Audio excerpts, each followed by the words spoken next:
It's time for the 49ers Rush Podcast.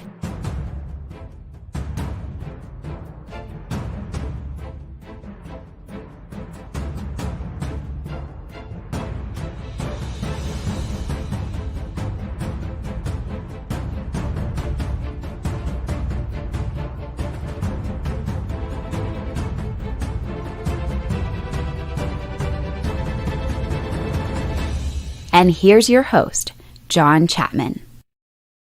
What is going on, faithful? It is absolutely incredible to be back with you. Obviously, I've been MIA for about a week now.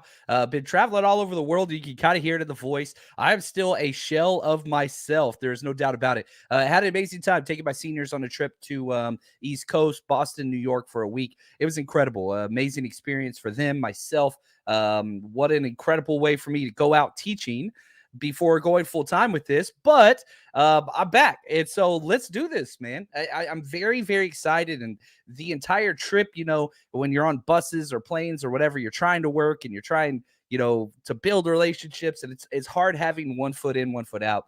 But let's go. Today's a huge day. The start of 49ers OTA, organized team activities, takes place today, 5/23.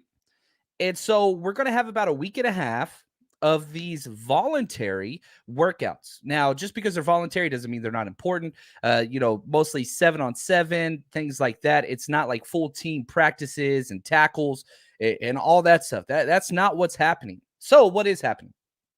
A lot of individual drills, a lot of installing, right? You're bringing in, I think it's, 24 rookies, whether you're looking at draft picks or you're looking at, undrafted free agents that you're bringing in. Those people need reps. And so you start square one. You do this every single year. It doesn't matter. Even if you only have 5 rookies and a couple free agents, you have to start at the ground and build up. You have to.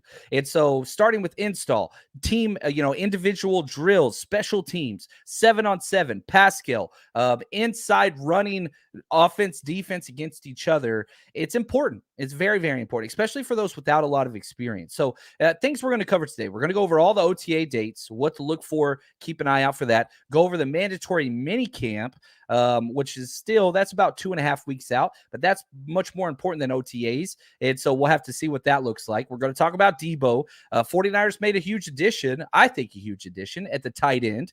Talk a little bit about that. And then we're going to go over probably the meat and potatoes of this show.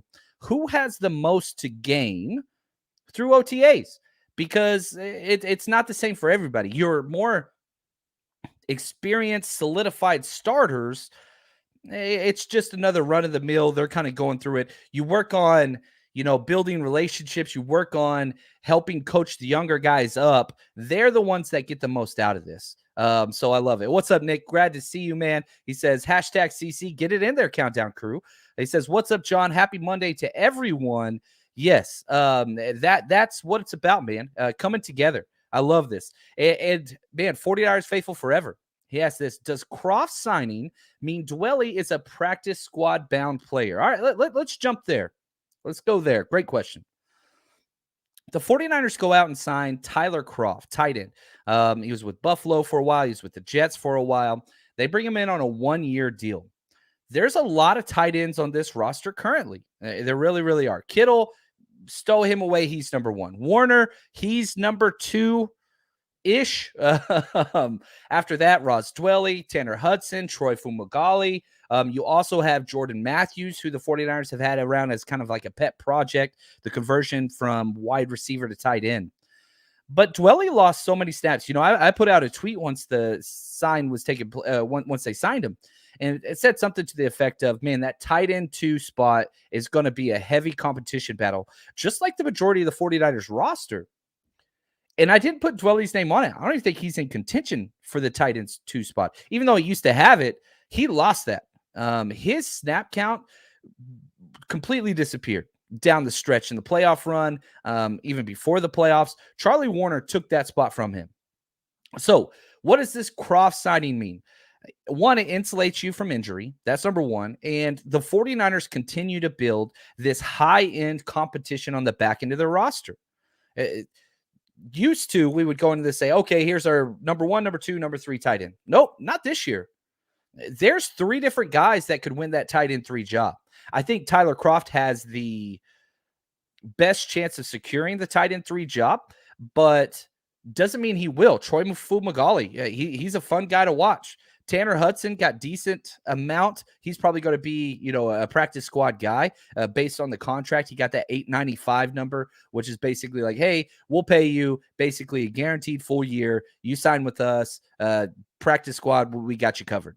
But Kroft, I don't think he's a practice squad guy. And I fully expect Kroft to win that tight end 3 spot. But now what happens is, if you have an injury, you're okay. Now, there's a big difference, injury to Kittle than somebody else. But yes, my pecking order right now is Kittle by a landslide, Warner by a landslide. Then it's going to be no holds barred, all these guys afterwards. Kroft probably being ahead of everybody, then Twelly, then Fumagalli. I don't know what to do with Jordan Matthews. I know they love him. He's kind of like number 27 on the offensive side. What that looks like, where he's going to go, I don't know. I think they like having him in the locker room, and I think eventually he'll be a coach. Do I think that he's going to get meaningful snaps? I think that he is basically a Kittle wide receiver type replacement. If that, like, that's it. In case of emergency, break Jordan Matthews' glass. And so you would bring him in just as a receiving component. But again, that's just me. Like, there's been no camp reports. There's been no, that's not Shanahan, that's not Lynch. That's just me. That's what I think that they're keeping him for, just stashing away. If something happens to Kittle, you put him in there as a receiving option only. That's my guess. Again, you take that for what you want. Sean, he says, does Deebo show up for mandatory? That one's I don't know if he will. I don't think he will. This right now is voluntary, so he doesn't have to show up. Mandatory means exactly that. Like, he will be fined. So is that something that he wants to go through? Will they do kind of the lock-in procedure where he shows up, but he doesn't do anything, kind of goes through warm-ups and then just sits on the side? I don't know. I don't think Deebo shows up for either personally, but it doesn't matter to me because, and I've been saying this for a long, long time, Deebo will sign his extension when it comes to training camp. That's happening. I don't care what anybody else says. It is happening. He is going to sign. He's only scheduled to make $4 million this year, Deebo Samuel. There ain't no way he's going to leave $16 million this year on the table. I just don't see it. He has no leverage. Even if he says, you know what, I'm just going to play out my rookie deal. I refuse to sign an extension with the 49ers. Great. Guess what? The 49ers can franchise him next year. Still hold his rights. Still control the trade market.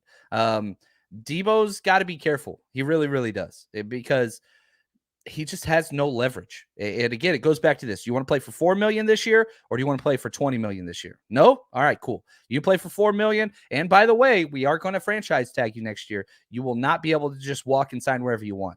That's just not the way the NFL works against rookie deals. It's not. And I'm very thankful for how Kyle and the 49ers have handled this entire ordeal. They have dominated it. A power play. What's up, Sebastian? Thank you so much for the gift, man. He says, happy OTA day. 49ers practicing football today, even though today's probably a super light day. Excited for your coverage, John. Faithful Airman Station in Okinawa. What is up, man? Thank you for your service, Sebastian. Thank you for your gift. That is awesome. And yeah, anytime 49ers are playing some football, how could you not be excited? And one of the things that's so important about this year, that's a little bit different than previous years under Kyle Shanahan and John Lynch era, is the competition. Rick, he says, wow, I love all the competition they are bringing in every single position. They are going to be fighting more depth than any point, and it's not even close. Look at the cornerback position. How many years, like, camp battles? I would copy and paste the cornerback position. All right, we've got 2 guys. If somebody gets hurt, we're screwed. Not anymore. You're so deep there. I mean, it's incredible what they have established as opposed to previous years. It sucks that it took Kyle Shanahan and John Lynch so long to wake up at the value of outside corners, but Josh Norman will teach you real quick. Drake Kirkpatrick will teach you real quick why you need all this competition and depth, because, man, all those injuries, right, to the running back position. Well, what do? You go draft back-to-back years, 3rd-round running backs. And those two guys probably not even the best ones on the roster. But yeah, you've got to be able to seize that. All right, Boulevard. I knew this was going to happen anyway. Is there any trade value left for Jimmy? Yes. Yes, there is. Or do we release? That's a possibility. I don't see the release taking place. I just can't see Kyle doing that. He's too stubborn. Yeah, there is still trade value. If one of the veteran kind of placeholders doesn't really show up to camp and the teams can decide real quick, man, we have a borderline playoff roster. This quarterback position is just rough. And if that's the case, then there can be a trade. But the 49ers are going to have to eat some of that cap, right? So $25 million, that's basically what's at stake, cap space. You cut them, you get it all back. And again, you don't have to cut them now. You keep Jimmy around until that initial 53-man roster. You cut him now or you cut him then, you make the same amount of money. Or you save the same amount of money. So if you do trade them, the 49ers probably going to be keeping about $7 to $8 million of that cap hit, and then Jimmy would work out a new deal with that team. That's my guess. So if an injury takes place, if a veteran kind of starter struggles, and especially if a coach is on the hot seat, that's going to be key.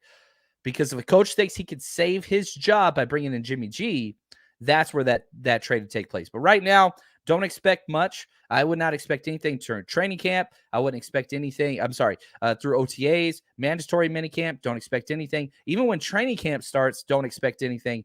Preseason, that's where I think that if it does take place, that's where it will happen. So, yeah, I don't think you release them. I don't see Kyle doing it. I just really do not. It doesn't make any sense. What's up, Anthony? Coach Cruzy says, I'm sure Draymond and Curry said sign that deal before they landed him in their home jerseys. Yeah, both. If you watch the Mavs game, the Mavs lost down 0-3. Ouch. I'm a Mavs guy. It's been rough, but I love Golden State. Whoever wins the West, I want to win it all. But man, anyway, at the end of that game, Draymond and Steph Curry both gave their jerseys to Deebo, which he was in Dallas for the game with Kendrick Bourne. Who else was there? There were a couple other prominent players that were there. But anyway, I know Kendrick Bourne, that's who they were hanging out with at the Mavs game, which was really, really cool. So, yeah, I love it. Sean saying he's over here. Sorry about the Mavs. That's okay. Talk your trash, man. I bring it on. I 100% deserve it. You know, I love the Mavs. I didn't think they were going to win this series, but man, I love the Mavs. And eventually they're going to have a good team. Now, let's go over these dates, what we have to look forward to. Now, most of these dates are closed. Fans can't go to them, but the NFL does require teams to allow beat writers and open it up to the media for certain ones. So what does that mean? That's important. That means we'll get, rotations, who's getting first team snaps at this position. And then we'll also get some interviews with players and the coaching staff, which is probably most important. Juan Salas, the amazing man himself, he'll be on top of that. We had a conversation just yesterday about, what it is we're looking for and all the content that we can get to you guys, because like always, we're stepping it up. And also, man, I should probably talk about this with the 49ers partnering with Mexico and having a game in Mexico City this year, which we will be traveling to. We've decided to start translating some of our podcasts in Spanish and throwing those up on the channel. Small little clips, 3 to 5 minute clips, but trying to bring in and include way more of this fan base. And, if the 49ers are going to do it, we're going to do it too. And so if you have any Spanish speaking 49ers fans or Spanish speaking football fans that, want more content, let them know we got them. And so our YouTube channel is going to be the place for that. So we're going to be putting up some extra content in Spanish. You guys aren't missing anything, but just trying to grow the audience and be all inclusive as best we can. As this crazy 49ers rush thing keeps growing, man, we're just trying to get ready for the year and seize all the opportunities we can. And just want to say appreciate all of the support. Right here, John, what made you become a Mavs fan? I'm curious. I'm from Dallas-Fort Worth.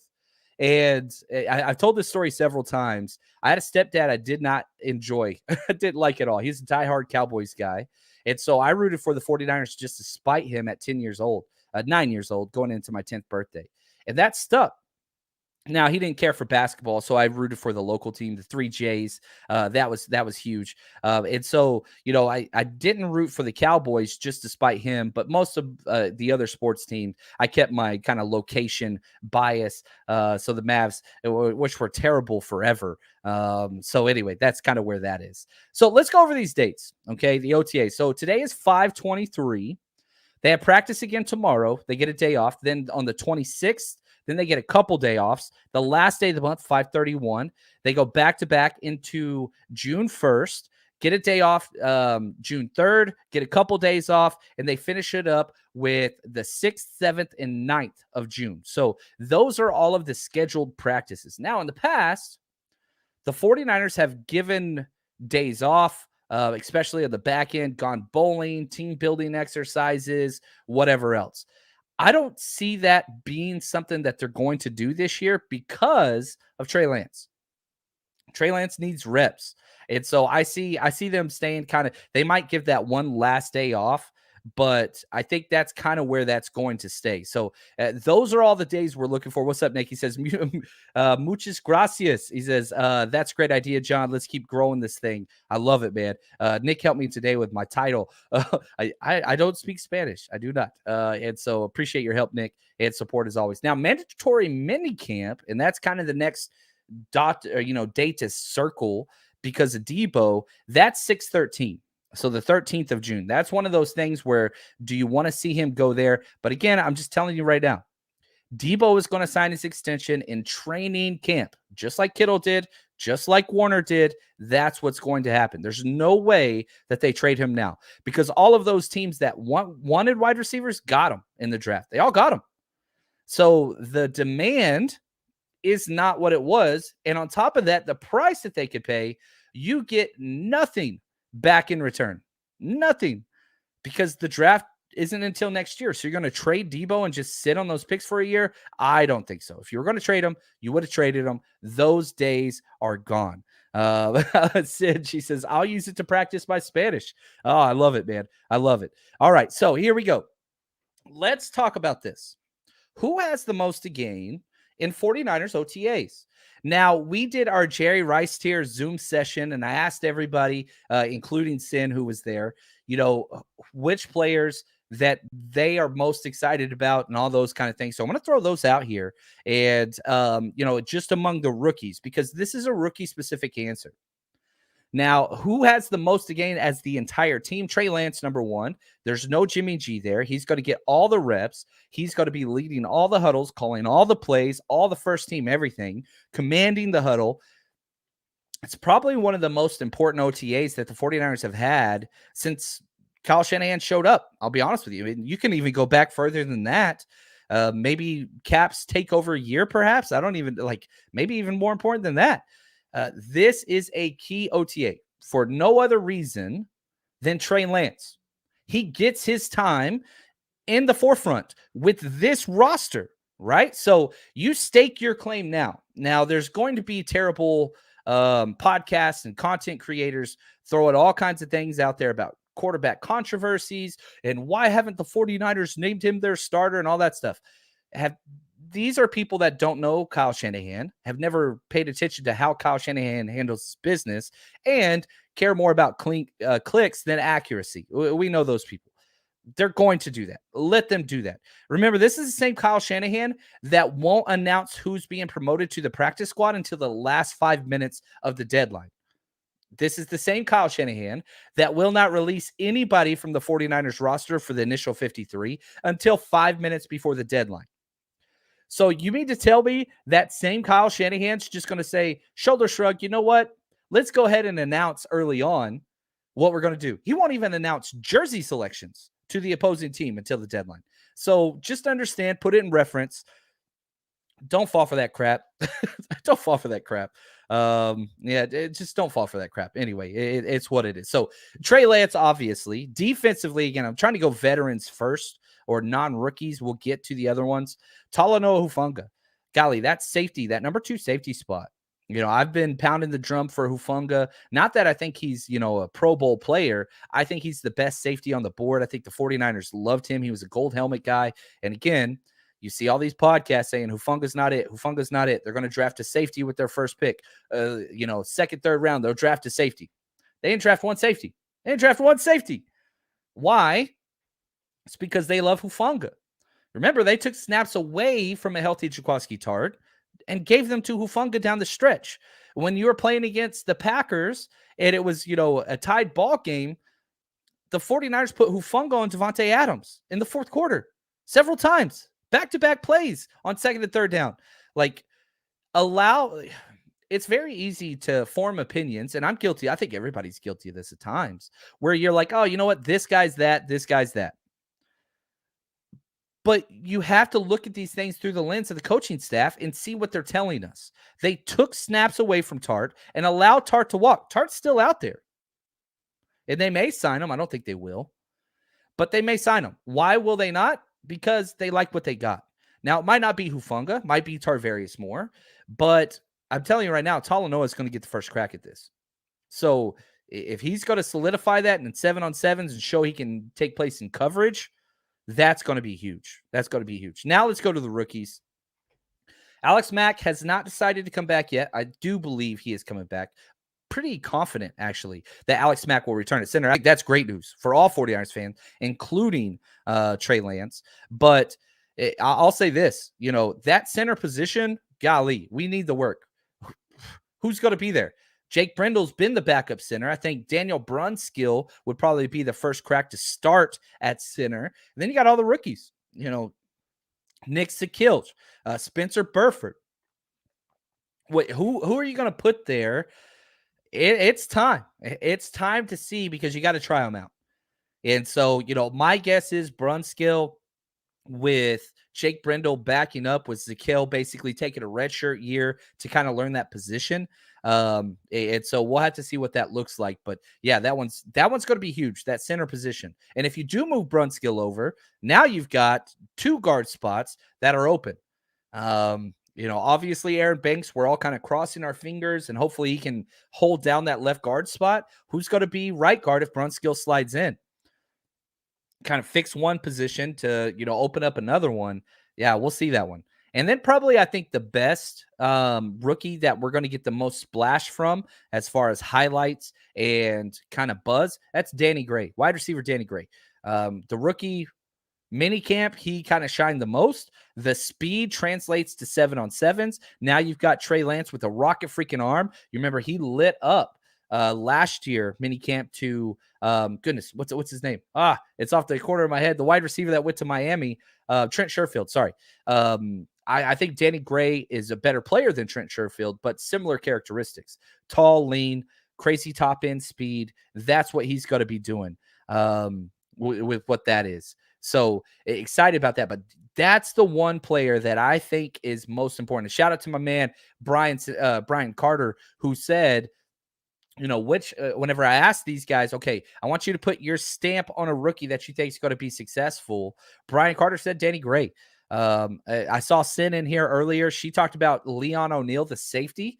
If you want to pick an undrafted free agent that can make this roster, I think Leon O'Neal is probably one of the ones that's at the top of the list. It's very fun and easy every year to kind of pick your undrafted free agent guy to like the 49ers faithful jumps onto and it's like, yeah, this is our guy. Leon O'Neal can be that guy. He's got some issues, there's no doubt. But I'm with Sin. He's going to be a fun one. Spencer Burfield, shout out to my man Phil. He staked his claim there. Drake Jackson, how do you not love this guy? And I even see Timothy saying, I say Drake Jackson. Kind of what that's going to look like. We also had George and Justin. They said Drake Jackson, because here's what makes me most excited about him. He landed in a perfect spot. He gets to come in and do one job. That's it. One job. And that's rush the passer. He is going to be a situational pass rusher, start to finish. That's it. And, if he steps up snaps or whatever, that's great. He doesn't need to, because you have so much depth at that position. Very similar to, and again, he's not the same type of player, but a similar rookie snap count percentage as Aldon Smith, where guess what, man? First and second down, you're not even going to see this kid. But if it's a pass rushing situation, third down, he's going to be out there. 20, 25 snaps a game, that's all he needs. That's it. And so you're talking impact. Now, it's kind of hard to measure that in mini camp, right? In OTAs, because again, you're not going full on team, but man, you get some work in those individual drills. You get some work, in those pass rush drills against Trent Williams and pass rush drills against McGlinchey if he's going to be out there. So Drake Jackson makes some sense for sure. Jason Poe, another one of those undrafted guys. Shout out to Anthony Coach Cruz. Yeah, he was talking about him. And I don't think that Jason Poe, I want to see where they line him up at. Do they just put him at guard and just try to figure that out? Do they put him, at some tight end move spots? Do they put him at fullback? Where do you put Jason Poe out of Mercer? I think he should play defensive tackle. That's just me. But I don't think they're going to do it. But that's where I would put him. I'd put him at defensive tackle, fullback. But I think he's going to be stashed on the practice squad for a year. I hope we get to keep him. I can't see him making the roster early on, but who knows? If there's anybody with like a higher ceiling than that kid, I don't think it's there. But so raw. And then Ty Davis Price. Shout out to Chad. He was talking about this kid's attitude, persona, the way he carries himself. It makes it pretty damn easy to root for him. And, he's turning into a fan favorite very, very quickly. You just listen to his words and his attitude, and it's just like, whew, it's easy to believe is kind of what I'm saying. Easy to believe in this kid, and I'm excited. So we've got a lot of stuff coming out, and, we got a quick question here from my man Cristiano. He says, John, if Brunskill slides to center, maybe it's a sign that Mack will come back. If he continues to play right guard, Shanny usually uses a rookie in OTAs, 100%. Mack will come back. Oh, that's interesting. I think Mack's coming back. I'd put it probably 75 to 80% chance. I think he comes back. Because if you're going to retire, you would have already said something. That's just what I believe. And the 49ers talking about Nick Sakilj at center. That's huge to me because he is way too raw to start at center right now. He's just way too raw. So I'm seeing Alex Mack comes back. Sorry, let me pronounce that correctly. One last year, but he's going to skip all this mini camp, probably skip Sunday training camp, all that stuff too. And then you basically red shirt Nick Zakil, and he steps in next year. That whole red shirt philosophy. And so that's what I see. And yeah, Dwelly, go to the practice squad. I could see that. I really, really could. So, man, this is fun. I'm so glad to be back, guys. So glad to be back. So, hopefully you guys enjoyed this show. I got Patreon breakdowns coming very, very soon. Just going through the rookie class. We're just going through them, man. Putting up all that content. And if you haven't joined us, head over to patreon.com/49ers Rush Podcast. Head over there, support the show. We got a lot more content coming your way. And as always, thank you and stay strong, faithful.